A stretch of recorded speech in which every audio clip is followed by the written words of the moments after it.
여보, 우리 아버지가 갑자기 쓰러지셨어. 어떻게 해야 하지? 119에 전화해야 하나? 아니면 병원에 바로 가야 하나? 장례식장은 언제 연락하는 거야? 사망신고는 어디서 하는 건데? 여러분, 이런 상황이 갑자기 닥쳤을 때 당황하지 않고 차근차근 대처할 수 있는 완벽한 가이드를 지금부터 알려드릴게요. 이 영상 하나면 평생 써먹을 수 있는 필수 정보를 얻으실 수 있어요. 정말로 인생을 확실하게 바꿔줄 거예요. 먼저 구독과 좋아요 꾹 눌러주시고 알림 설정까지 해주세요. 안녕하세요, 여러분. 오늘은 정말 중요하지만 아무도 미리 알려주지 않는 이야기를 해드리려고 해요. 사실 저도 몇 년 전에 아버지를 갑작스럽게 떠나보내면서 이런 상황을 직접 겪어봤거든요. 그때 정말 막막했어요. 아무것도 모르는 상태에서 이것저것 알아보느라 얼마나 힘들었는지 몰라요. 갑작스러운 이별은 큰 충격과 함께 이제 무엇을 해야 하나라는 의문을 남겨요. 하지만 이러한 상황은 누구에게나 찾아올 수 있는 일이고 적절한 방법으로 대처할 수 있어요. 오늘은 복잡하고 어려운 용어 대신 쉽고 분명한 말로 설명드릴게요. 첫 번째, 사망 발생 시 가장 먼저 해야 할 일. 제가 아버지를 떠나보낼 때 가장 먼저 한 일, 119에 신고하는 것이었어요. 무엇보다 먼저 호흡과 맥박이 없음을 확인하시면 즉시 119에 신고하셔야 해요. 이미 돌아가신 걸 알고 있어도 반드시 119에 먼저 연락해야 한다는 걸 그때 알았어요. 119 상담원에게 집에서 가족이 숨을 쉬지 않고 있어요 라고 침착하게 말씀하시고 정확한 주소를 알려주세요. 구급대원들이 와서 공식적으로 사망을 확인해 주시거든요. 이 과정이 법적으로 꼭 필요한 절차예요. 구급대원이 사망을 확인하면 이후 절차를 안내해 드릴 거예요. 보통은 의사의 사망진단서가 필요하다고 설명해 드려요. 이 사망진단서는 이후 모든 장례 절차와 행정 처리의 기본이 되는 매우 중요한 서류거든요. 사망진단서를 받는 방법은 상황에 따라 달라져요. 만약 돌아가신 분이 평소 병원에서 치료받고 계셨다면 담당 의사 선생님께 연락해서 발급받을 수 있어요. 하지만 평소 특별한 질병이 없으셨거나 갑작스러운 사망인 경우에는 구급대원이 경찰에 신고하게 돼요. 경찰이 와서 몇 가지 질문을 하실 텐데요. 걱정하지 마세요. 이는 범죄 가능성을 배제하기 위한 일반적인 절차니까요. 경찰은 검시관을 부르거나 가까운 병원 응급실로 고인을 모시고 가서 사망진단서를 발급받도록 안내해 주실 거예요. 사망 원인이 명확하지 않거나 사고사, 자살 등이 의심되는 경우에는 부검이 필요할 수도 있어요. 가족으로서는 정말 힘든 결정이지만 정확한 사망 원인 파악을 위해 필요한 과정이에요. 사망진단서를 받으신 후에는 이를 정말 잘 보관하셔야 해요. 장례식장에 제출할 때도 필요하고 사망신고할 때도 필요하고 보험금을 청구할 때도 필요하거든요. 가능하다면 사본 몇 장을 미리 준비해 두세요. 두 번째, 장례식장 연락하고 시신 이송하는 과정. 사망진단서를 받으면 이제 장례식장을 정해야 해요. 저는 그때 정말 막막했거든요. 장례식장을 어디로 정할지는 가족 간의 상의가 필요해요. 고인이 평소 다니던 병원 장례식장이나 집에서 가까운 곳 또는 종교시설에 있는 장례식장 등을 고려해 볼 수 있어요. 저희는 아버지가 평소 다니던 병원 장례식장으로 정했어요. 장례식장을 결정했다면 바로 전화로 연락하세요. 장례식장은 24시간 언제든지 연락할 수 있어요. 전화하시면 고인의 이름, 나이, 현재 계신 곳의 주소를 정확히 물어보시고 장례 기간과 종교 의식 필요 여부도 함께 말씀해 주세요. 장례식장에서 직원들이 오셔서 고인을 모시고 가는데요.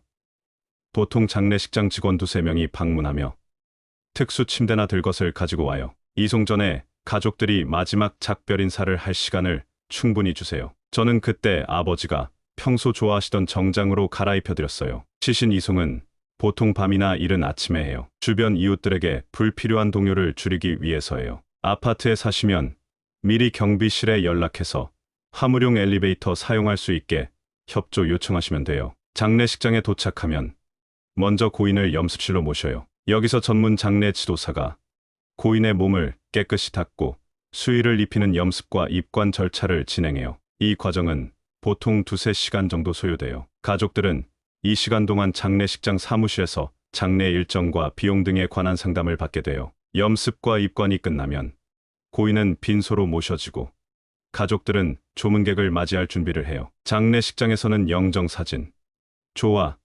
조물록, 식사 준비 등을 안내해 드려요. 세 번째, 장례 방식을 어떻게 정할까? 장례식장에 고인을 모신 후에는 가장 중요한 결정들을 해야 해요. 우선 가장 큰 결정은 매장을 할 건지 화장을 할 건지예요. 저희는 아버지 생전 뜻에 따라 화장을 선택했어요. 매장은 고인의 몸을 관에 넣어 땅에 묻는 전통적인 방식이에요. 가족 묘지가 있거나 선산이 있는 경우 또는 종교적 이유로 매장을 선택하는 경우가 많아요. 매장은 후손들이 직접 찾아가 벌초를 하고 성묘할 수 있다는 장점이 있지만 비용이 많이 들고 지속적인 관리가 필요해요. 화장은 고인의 몸을 불에 태워 재로 만드는 방식이에요. 화장을 선택하시면 화장장을 예약해야 하는데 대기 시간이 길 수 있으니 장례식장에 도착하자마자 바로 예약하는 것이 좋아요. 화장 후에는 여러 선택지가 있어요. 봉안당에 모시거나 수목장 또는 자연장 등의 방법이 있어요. 봉안당은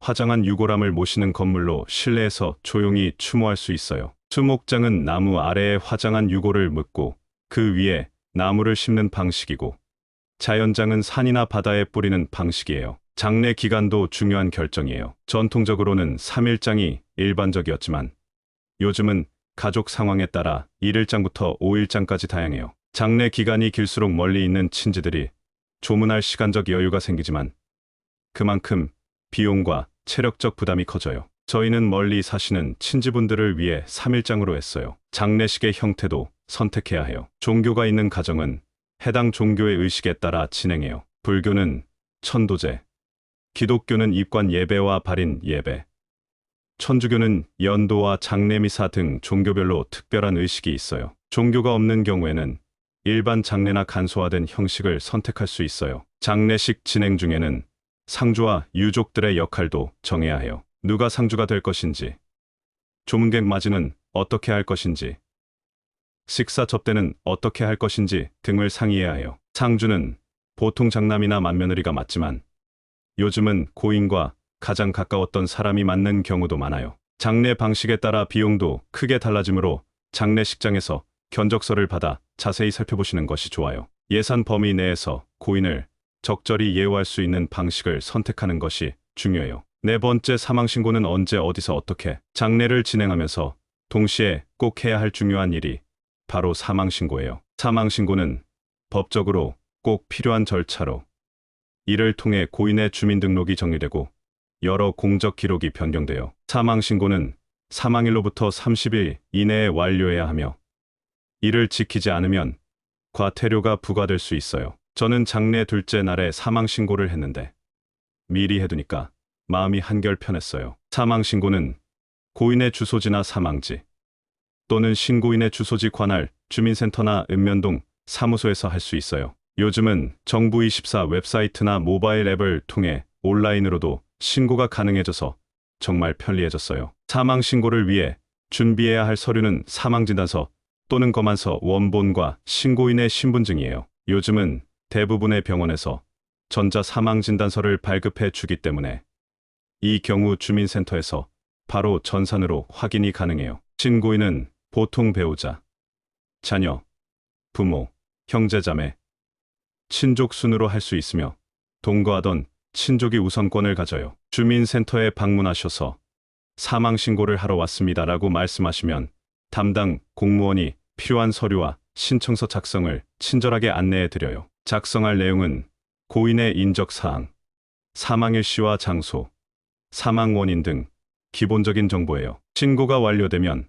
사망신고 필증명서를 발급받을 수 있으니 꼭 보관해 두세요. 사망신고가 접수되면 고인의 주민등록이 자동으로 말소되고 이 정보는 여러 기관에 함께 통보되어 건강보험, 국민연금, 선거인명부 등에서 고인의 정보가 정리되는 거예요. 그런데 모든 기관에 완벽히 통보되는 것은 아니니까 은행이나 보험회사, 통신사 등은 별도로 사망 사실을 알려야 해요. 사망신고 후에는 기존의 고인 명의로 되어 있던 각종 자동이체들을 정지시켜야 해요. 공과금, 카드 결제, 보험료 등 말이에요. 이건 사망신고만으로는 자동으로 처리되지 않으니까 반드시 각 기관에 직접 연락하셔야 해요. 특히 독거노인이 돌아가신 경우 남은 가족들이 고인의 공적 서류나 계약 관계를 모두 파악하기 어려울 수 있어요. 이럴 때는 주민센터에서 사망자 재산 조회 서비스를 이용하면 도움을 받을 수 있어요.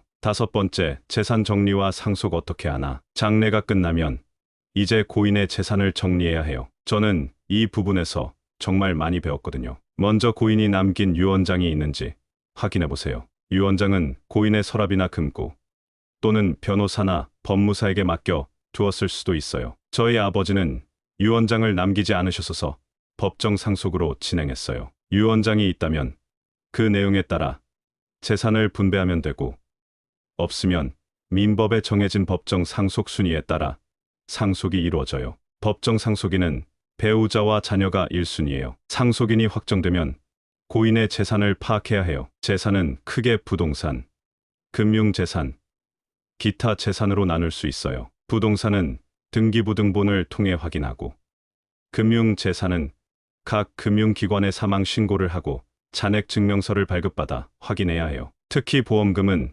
별도의 청구 절차가 필요해요. 고인이 가입한 보험회사에 사망 신고를 하고 보험금 청구서와 필요 서류를 제출해야 해요. 보험금은 보험 계약에 명시된 수익자에게 지급되므로 상속 재산과는 별도로 처리돼요. 재산 파악과 함께 고인의 부채도 반드시 확인해야 해요. 대출, 카드 대금, 세금, 공과금 등의 채무가 있는지 살펴보세요. 부채가 재산보다 많다면 한정 승인이나 상속 포기를 고려할 수 있어요. 이는 상속 개시일로부터 3개월 이내에 법원에 신청해야 해요. 상속세 문제도 중요해요. 상속 재산이 일정 금액, 2023년 기준으로 1인당 5억 원 이상이면 상속세가 부과될 수 있어요. 상속세는 사망일로부터 6개월 이내에 신고하고 납부해야 해요. 상속 재산 분할은 상속인들의 협의로 자유롭게 결정할 수 있어요. 하지만 협의가 어려운 경우에는 법원에 상속 재산 분할 조정이나 심판을 청구할 수 있어요.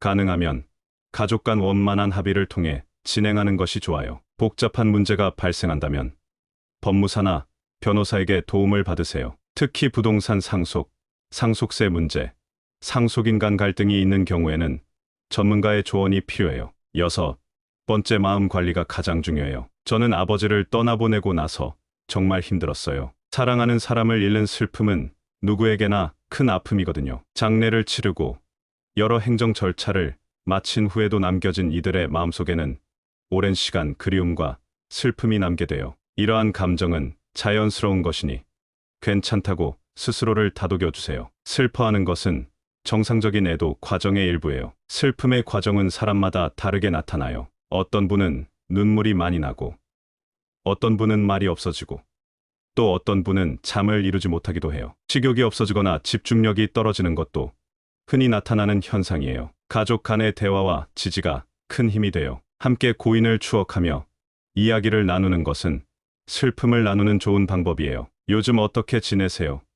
라고 서로 물어보고 자신의 감정을 솔직하게 표현하는 것이 도움이 돼요. 일상생활로 돌아가는 것도 중요해요. 처음에는 무척 어렵겠지만 규칙적인 식사와 수면, 가벼운 운동 등 기본적인 생활 패턴을 유지하려고 노력해보세요. 고인이 좋아하던 음식을 함께 나누거나 고인의 취미나 활동을 이어가는 것도 좋은 방법이에요. 슬픔이 너무 오래 지속되거나 일상생활에 심각한 지장을 준다면 전문가의 도움을 받는 것도 좋아요. 정신건강의학과 의사나 심리상담사를 찾아가 이야기를 나누는 것이 도움이 될 수 있어요. 지역 보건소나 정신건강복지센터에서도 상담, 서비스를 제공하니 부담 없이 이용해보세요. 비슷한 경험을 한 사람들과의 모임도 큰 위로가 돼요. 유가족 모임이나 애도 지지, 그룹에 참여하면 서로의 경험을 나누고 공감대를 형성할 수 있어요. 종교가 있으신 분들은 종교 공동체 내에서 위로와 지지를 받을 수도 있어요. 특별한 날이나 기념일은 더욱 그리움이 커질 수 있어요. 고인의 생일이나 기일, 명절 등에는 미리 계획을 세워 어떻게 보낼지 생각해보세요. 추모식을 갖거나 고인이 좋아했던 장소를 방문하거나 고인을 기리는 의미 있는 활동을 하는 것도 좋아요. 시간이 지나면서 슬픔의 강도는 점차 약해지겠지만 그렇다고 고인에 대한 사랑과 기억이 사라지는 것은 아니에요. 슬픔과 함께 살아가는 법을 배우게 되며 점차 고인과의 소중한 추억을 간직한 채 새로운 일상을 만들어 가게 돼요. 가끔은 갑자기 밀려오는 그리움에 눈물이 날 수도 있어요. 하지만 시간이 흐르면서 그 순간들이 덜 고통스러워지고 고인에 대한 감사와 사랑의 기억으로 바뀌어가요. 마무리. 이처럼 가정에서의 사망은 여러 가지 복잡한 절차를 필요로 해요. 하지만 이 모든 과정은 결국 고인을 존엄하게 보내드리고 남은 가족들이 슬픔을 딛고 일어서기 위한 중요한 여정이에요. 지금까지 알아본 내용을 정리해보면 사망 신고부터 장례, 그리고 재산 정리까지 각 단계마다 꼭 챙겨야 할 일들이 있어요. 무엇보다 중요한 것은 미리 준비하는 자세예요. 나이가 들수록 가족들과 솔직히 대화하여 자신의 뜻을 남기는 것이 좋아요. 내가 언젠가 가면 이렇게 해주었으면 좋겠다는 이야기를 미리 나누어 두면 남은 가족들의 부담을 크게 줄일 수 있어요. 유언장을 작성하거나 간단히 메모로 남겨두는 것도 좋은 방법이에요. 또한 가족 간의 소통과 협력이 매우 중요해요. 힘든 시간이지만 서로 위로하고 격려하며 함께 결정해 나가는 과정에서 가족의 유대감이 더욱 깊어질 수 있어요. 우리 가족이니까 잘 헤쳐나갈 수 있다는 마음가짐으로 서로를 다독여주세요. 119 신고부터 시작해 사망진단서 발급, 장례식장 연락, 시신 이송, 장례 방식 결정, 사망신고, 재산 정리까지 이 모든 일들이 낯설고 어렵게 느껴질 수 있어요. 하지만 이 영상을 통해 나도 이렇게 해야 하는구나 하는 방향을 찾으셨길 바라요. 마지막으로 슬픔을 충분히 느끼고 표현하되 언젠가는 일상으로 돌아가야 한다는 것을 기억하세요. 고인은 떠났지만 그분의 사랑과 가르침은 우리 안에 계속 남아 있어요. 시간이 지나면 날카로운 슬픔은 잔잔한 그리움으로 바뀌게 될 거예요. 집에서의 사망과 장례 절차는 누구나 한 번은 겪게 될 수 있는 일이에요. 이 영상이 그런 순간을 맞이한 분들께 작은 등불이 되어 어둡고 낯선 길을 조금이나마 밝혀드리길 바라요. 앞서 설명한 단계들을 차근차근 따라가다 보면 혼란스러운 상황 속에서도 고인을 존엄하게 보내드릴 수 있을 거예요. 오늘 영상과 관련된 여러분의 이야기나 경험을 댓글로 남겨주세요. 그리고 이 메시지가 더 많은 분들에게도 전해질 수 있도록 소중한 분들과 공유해주세요. 끝으로 구독과 좋아요, 알림 설정까지 꼭 부탁드려요. 오늘도 긴 시간 함께 해주셔서 감사합니다. 여러분의 건강하고 행복한 노년을 응원합니다.